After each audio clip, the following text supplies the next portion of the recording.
इस कहानी की शुरुआत में हमें श्रेक और फियोना को दिखाया जाता है जो अभी भी फार फार अवे में होते हैं क्योंकि राजा हेरल्ड की तबीयत खराब होने की वजह से श्रेक राजा के सभी काम संभाल रहा था, मगर अपनी बेवकूफियों की वजह से हर काम खराब कर देता है जिससे हर जगह तबाही हो जाती है। श्रेक समझ जाता है कि वो राजा बनने के बिल्कुल भी काबिल नहीं है, जिससे वो काफी परेशान होता है। फियोना उसे कहती है कि ये सिर्फ कुछ ही दिनों की बात है, उसके बाद हम दोनों वापस अपने कीचड़ वाले घर में लौट जाएंगे। तभी उन्हें एक सिपाही आकर राजा के बारे में बताता है क्योंकि उनकी तबीयत बिगड़ती जा रही थी, इसीलिए उनके पास आ जाते हैं। राजा हेरल्ड जो अपने असली वाले मेंढक रूप में थे वो श्रेक को बताते हैं कि इस राज्य को एक नया राजा चाहिए और तुम मेरे असली वारिस हो, इसीलिए तुम और फियोना राजा रानी की तरह राज कर सकते हो। श्रेक उन्हें कहता है कि मैं राजा बनने के काबिल नहीं हूँ, वैसे भी एक राक्षस राजा नहीं हो सकता, इसीलिए आपको किसी और को राजा बना देना चाहिए क्योंकि कोई और इसके काबिल जरूर होगा। तो हेरल्ड उसे बताते हैं कि फियोना का चचेरा भाई आर्थर दूसरा वारिस है। ये कहते हुए वो अपना दम तोड़ देते हैं। राजा के मरने की वजह से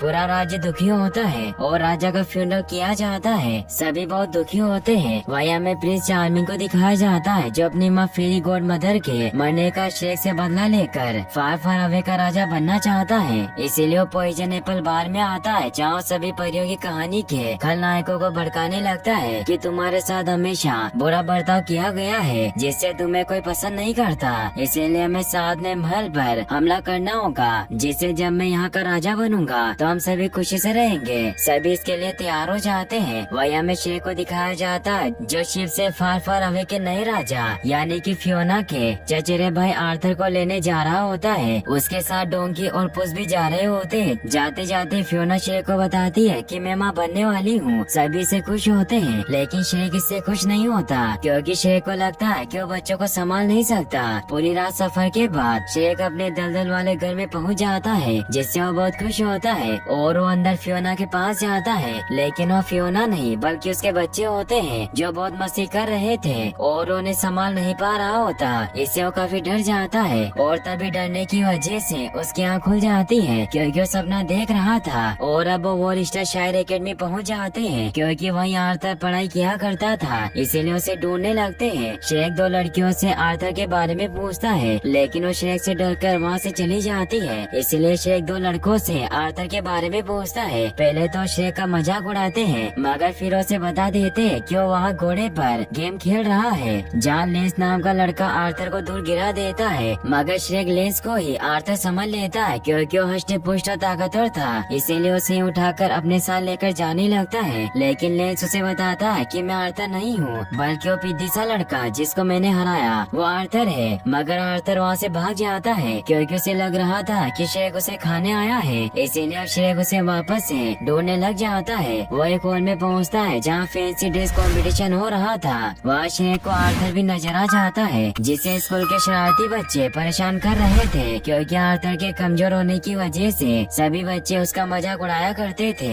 सभी स्टूडेंट चिल्लाते हुए श्रेक को कहने लगते हैं कि आर्थर को खा जाओ। श्रेक सभी को बताता है कि मैं यहाँ इसे खाने नहीं आया और आर्थर से कहता है कि अपना सामान पैक करो क्योंकि तुम फार फार अवे के नए राजा बनने वाले हो, इसीलिए हमें वहाँ चलना होगा। इससे वो हैरान होता है और उनसे पूछता है कि क्या मैं इकलौता वारिस हूँ। तो श्रेक उसे कहता है कि हाँ तुम इकलौते वारिस हो और तुम्हें पूरा राज्य चलाना है। आर्थर इससे खुश होता है और सभी स्टूडेंट को स्पीच देता है कि तुम सब ने मुझे बहुत परेशान किया, मगर अब मैं तुम सबके लिए एक सबक बनूंगा और आज के बाद तुम किसी बच्चे के साथ बुरा बर्ताव करने के बारे में 100 बार सोचोगे क्योंकि मुमकिन है कि वो बच्चा बड़ा होकर एक राजा बने और शायद उसका पहला आदेश उन सभी लोगों के लिए देश निकाला हो जिन्होंने उसके साथ बुरा बर्ताव किया था। और वो बड़ी बड़ी बातें करने लगता है कि मैं बहुत बड़ा शहर बनाऊंगा और दुनिया पर राज करूंगा, मगर श्रेक उसे पकड़कर वहाँ से ले जाता है। वही हमें फियोना को दिखाया जाता है जिसे माँ बनने की खुशी में स्नो व्हाइट, सिंड्रेला और बाकी सारी प्रिंसेस गिफ्ट देती है जिसमें बच्चों को संभालने के सामान होते हैं। मगर तभी चार्मिंग अपने खलनायक साथियों के साथ राज्य पर हमला कर देता है जिससे वो पूरे राज्य में आतंक मचाने लगते हैं। सभी लोग इधर उधर भागने लग जाते हैं। चार्मिंग सभी खलनायकों को लेकर महल की तरफ बढ़ने लगता है। फियोना और बाकी सब जब ये देखते हैं तो डर जाते हैं। जिंजरब्रेड अपने दोस्त पिग और पिनोकियो के साथ मिलकर किसी तरह से दरवाजा बंद करके रखते हैं जिससे फियोना अपनी माँ लिलियन और बाकी राजकुमारियों के साथ खुफिया तहखाने में चली जाती है, जिससे चार्मिंग जब अंदर आता है तो उसे वो दिखाई नहीं देती। इसीलिए पिनोकियो और उसके साथियों से श्रेक और फियोना के बारे में पूछता है, लेकिन जब वो कुछ नहीं बताते तो चार्मिंग का साथी हो जिंजर ब्रेड को धमकाने लगता है, जिससे जिंजर ब्रेड हिप्नोटाइज हो जाता है और उसे अपनी जिंदगी की सारी बातें याद आने लगती है कि कैसे उसके मालिक ने बेक करके उसे बनाया था, फिर उसने पढ़ाई करके शादी की और अपनी जिंदगी जी, और अब वो बेतुकी बातें करने लगता है। यह देखकर चार्मिंग पिनोकियो से श्रेक के बारे में पूछने लगता है, जिससे पिनोकियो भी बकवास करने लगता है, मगर उन सभी की बकवास भरी बातों की वजह से एक पिग बता देता है कि श्रेक राज्य के अगले वारिस को लेने गया। इसलिए चार्मिंग अपने साथी हुक को श्रेक के सभी साथियों को मारकर श्रेक को लाने के लिए भेजता है, क्योंकि उसके पास श्रेक के लिए बेहतर प्लान था। वहीं श्रेक शिप में आर्थर को लेकर अपने दोस्तों के साथ फार फार अवे की तरफ बढ़ रहा होता है। आर्थर बहुत खुश होता है कि वो महल में एक राजा की जिंदगी गुजारेगा और उसे किसी चीज की कमी नहीं होगी। लेकिन जब डोंकी और पुस उसे राजा की जिम्मेदारियां बताते हैं कि राजा की जान को खतरा भी बहुत होता है, इसीलिए उनके बॉडीगार्ड होते हैं, आर्थर इससे काफी डर जाता है और उस शिप को वापस से स्कूल की तरफ मोड़ने लग जाता है। मगर श्रेक उसे ऐसा करने से रोकता हुआ समझाता है कि डोंकी और पुस मजाक कर रहे थे, लेकिन वो नहीं मानता। इसीलिए श्रेक भी उससे लड़ाई करने लग जाता है और वो दोनों शिप को इधर उधर मोड़ने लगते हैं, जिससे शिप का कंट्रोल टूट जाता है और वो शिप एक टापू से क्रैश हो जाता है। मगर श्रेक किसी तरह सभी को बचाकर किनारे ले आता है। आर्थर श्रेक से दूर जाने लगता है, क्योंकि अब राजा नहीं बनना चाहता। डोंकी और पुस श्रेक को समझाते हैं कि तुम्हें आर्थर की जगह खुद ही राजा बनना चाहिए, क्योंकि तुम ही राजा बनने के योग्य हो। तो श्रेक उन्हें कहता है कि मैं राजा नहीं बनना चाहता और वैसे भी आर्थर मुझसे अच्छा राजा बन सकता है। तो डोंकी श्रेक को बताता है कि तुम्हें प्यार से आर्थर को समझाना चाहिए। तो श्रेक आर्थर से बात करने की कोशिश करता है और उसे कहता है कि मैं तुम्हारे साथ जबरदस्ती नहीं करना चाहता कि तुम राजा बनो, लेकिन तुम एक बार राजा बनकर देख सकते हो, और अगर तुम्हें राजा बनना अच्छा न लगा तो तुम मुझे बता देना। लेकिन आर्थर उसकी बात नहीं सुनता और वहाँ मौजूद झोपड़ी में चला जाता है, जहाँ प्रोफेसर मर्लिन रहा करते थे, जो एक बहुत बड़े जादूगर होते हैं। मगर उम्र ज्यादा होने की वजह से वो पागलों जैसा बर्ताव करने लगे थे। मर्लिन भी उन्हें जानता था और वो श्रेक को बताता है कि पहले हमारे स्कूल में जादू सिखाया करते थे, मगर फिर ये पागल हो गए। मर्लिन उन्हें बताते हैं कि मैं पागल नहीं हूँ, मैं रिटायर होकर शांति की खोज में प्रकृति की शरण में आ गया था। श्रेक उनसे फार फार अवे का रास्ता पूछने लगता है, मगर आर्थर और श्रेक वापस से झगड़ने लगते हैं, इसीलिए मर्लिन उन्हें रास्ता नहीं बताते। रात को उन्हें उनके अंतरात्मा की आवाज सुनाते हैं ताकि वो सच्चाई का एहसास कर पाए। श्रेक जब अग्नि में देखता है तो उसे अपने बच्चे की ट्रॉली दिखाई देती है, लेकिन वो किसी को इस बारे में नहीं बताता।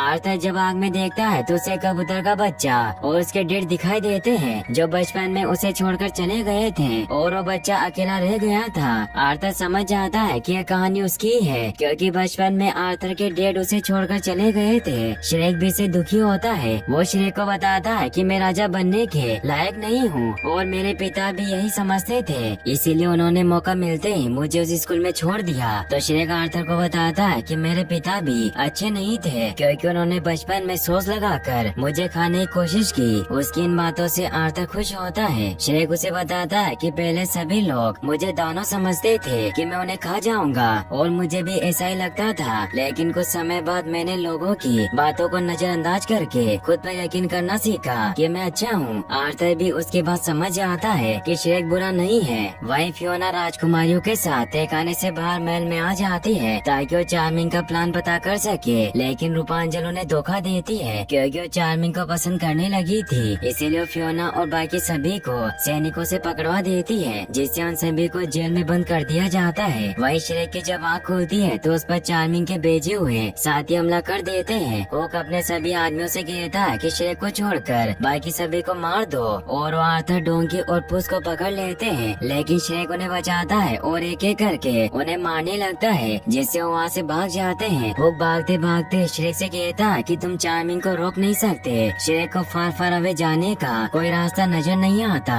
मगर आर्थर को एक आइडिया आता है और वो मर्लिन को किसी तरह जादू से उन्हें फार फार अवे भेजने के लिए मना लेता है। श्रेक इससे खुश होता है और मर्लिन अपने जादू से उन्हें फार फार अवे भेज देते हैं, लेकिन उनके जादू की वजह से पुस और डोंकी की बॉडी आपस में बदल जाती है, जिससे डोंकी पुस बन जाता है और पुस डोंकी, जिससे वो परेशान होते हैं। मगर श्रेक और आर्थर शेर को इसमें मजा आता है। और जब वो राज्य के अंदर पहुँचते हैं तो देखते हैं कि पूरे राज्य का हाल बेहाल हो चुका है। उन्हें वहाँ पिनोकियो नजर आता है जो उन्हें बताता है कि चार्मिंग और खलनायकों ने सब कुछ काबू कर लिया और फियोना को किसी गुप्त जगह पर कैद करके रखा हुआ है और वो शो की तैयारी कर रहा है, क्योंकि वो राक्षस का नाटक दिखाते हुए श्रेक को हमेशा के लिए मारना चाहता है। इसीलिए श्रेक चार्मिंग के पास पहुंच जाता है, मगर चार्मिंग अपने सैनिकों को वहाँ बुला लेता है, जिससे आर्थर के साथ श्रेक को भी पकड़ लेते हैं। चार्मिंग श्रेक से कहता है कि तुम इसे अगला राजा बनाने वाले थे, मगर अब मैं इसे खत्म कर दूंगा। श्रेक आर्थर को बचाने के लिए चार्मिंग से कहता है कि मैंने आर्थर से झूठ बोला था और राजगद्दी का असली वारिस मैं हूँ, और मैं पहले इसीलिए मना कर रहा था क्योंकि मुझे एक बेवकूफ चाहिए था,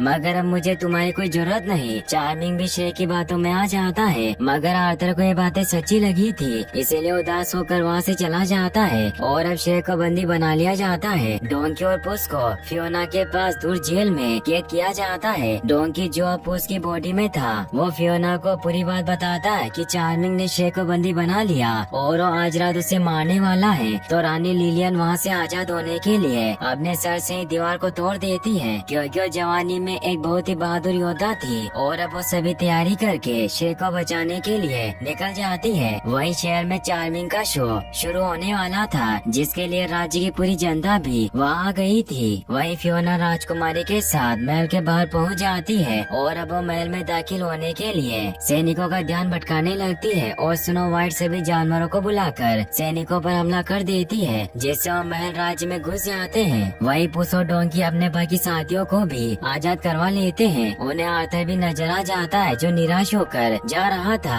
आर्थर पुस से पूछता है कि तुम जानते थे कि श्रेक मुझे धोखा दे रहा था, लेकिन तुम दोनों चुपचाप तमाशा देखते रहे। तो डोंकी उसे समझाता है कि श्रेक ने तुम्हें धोखा नहीं दिया, बल्कि उसने तुम्हारी जान बचाने के लिए चार्मिंग से झूठ बोला, जिससे तुम आज जिंदा हो। वही चार्मिंग अपना शो शुरू करता है और उस शो में श्रेक को मारने लगता है, लेकिन श्रेक उसका मजाक उड़ाता है, जिससे पूरी जनता चार्मिंग का मजाक उड़ाती है, क्योंकि अपनी बातों से सबको पका रहा था। इसे गुस्सा होकर चार्मिंग श्रेक को मारने लगता है, लेकिन तभी ड्रैगन वहाँ आकर चार्मिंग की तलवार जलाकर श्रेक को बचा लेती है और अब श्रेक के सभी साथी उस पर हमला करने आ जाते हैं, जिससे सभी को पता चल जाता है कि रूपांजल के बाल नकली है। और अब फियोना भी राजकुमारियों के साथ वहाँ पर आ जाती है। श्रेक के देखकर खुश होता है, लेकिन चार्मिंग खलनायकों से उन पर हमला करवा देता है और वो सभी को पकड़ लेते हैं। अब वो श्रेक को मारने लगते हैं, लेकिन तभी आर्थर वहाँ जाता है, जो सभी खलनायक पात्रों को समझाता है कि तुम सभी खुद को खलनायक मानते हो, इसीलिए तुम खलनायक हो और तुम्हारी कोई इज्जत नहीं करता।